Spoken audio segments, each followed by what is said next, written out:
Hola, soy calculadora, reportera de CNN, el canal de noticias numéricas.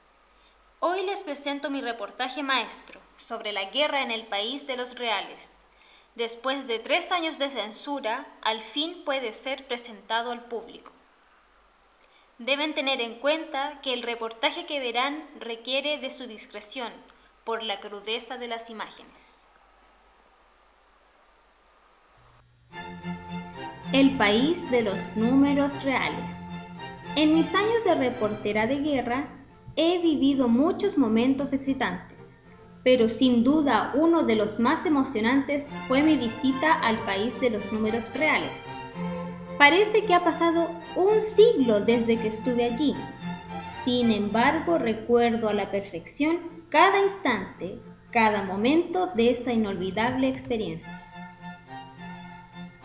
El país estaba en guerra, una guerra que perdurará hasta la eternidad.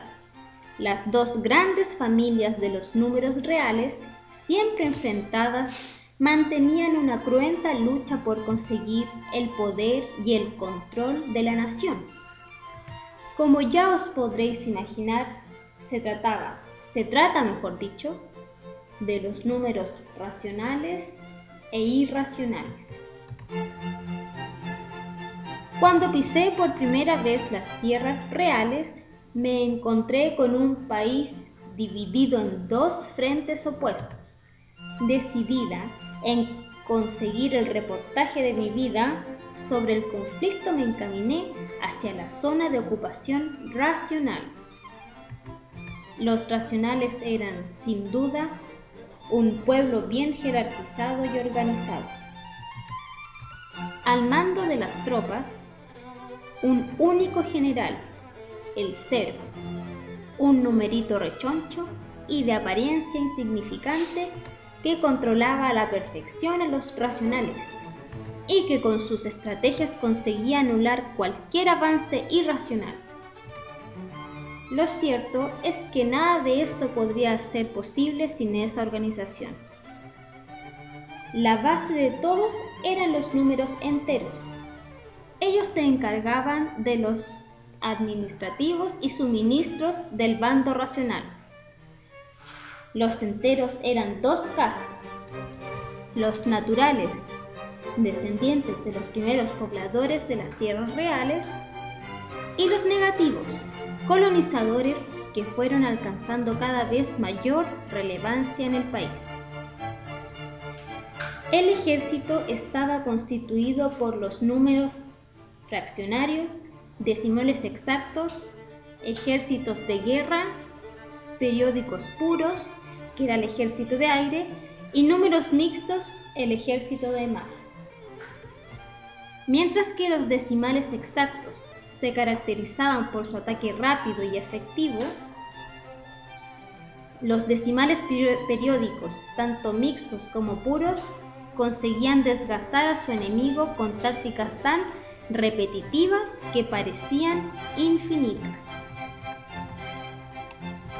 Me fue imposible conseguir una entrevista personal con el general Cero y tuve que conformarme con sacar información a algún mandamás fraccionario.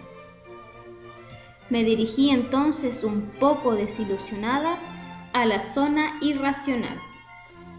El bando irracional era todo lo contrario a su enemigo, ya que no existían clases. Todos los irracionales obedecían sin rechistar las órdenes de los 5 grandes jerarcas. Conocidos más allá del mundo complejo, estos irracionales eran famosos por su sabiduría y también por sus peleas, que podían durar meses. Ya había perdido una oportunidad, por lo que no estaba dispuesta a desaprovechar otra nuevamente. Si no, mi reportaje sería un fracaso. Tuve que sobornar a un consejero irracional, quien me consiguió unos pocos minutos con los 5 grandes.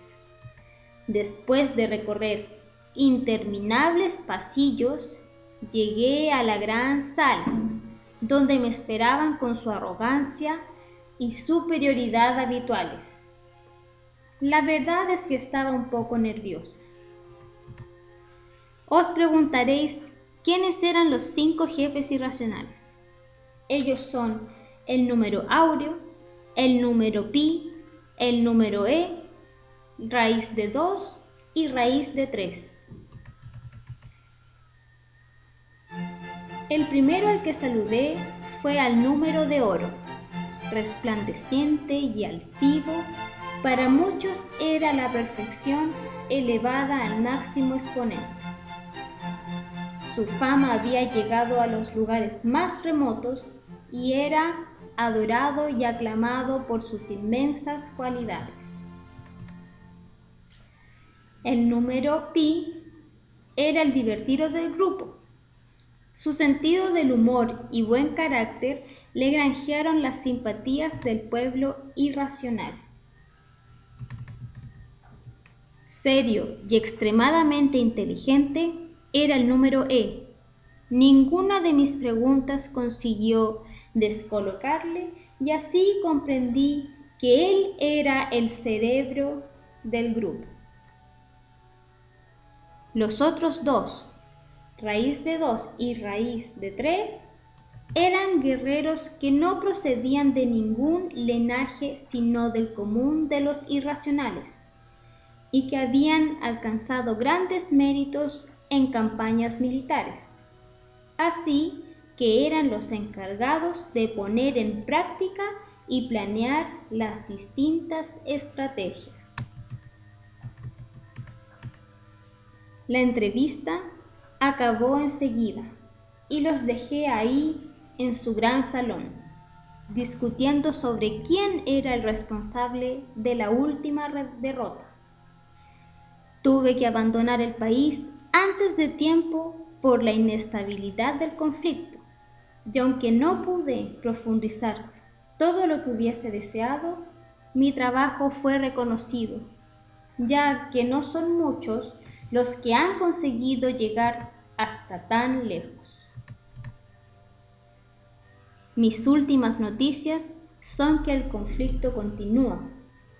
Sin embargo, los 2 bandos están acercando sus posiciones a la defensa de su país ante la más posible invasión del país vecino, el de los números imaginarios. Seguiremos informando. Con ustedes, la calculadora. Bueno, y eso fue todo por hoy. Gracias por su sintonía. Próximamente presentaré mi reportaje sobre el país de los números imaginarios. Buenas noches.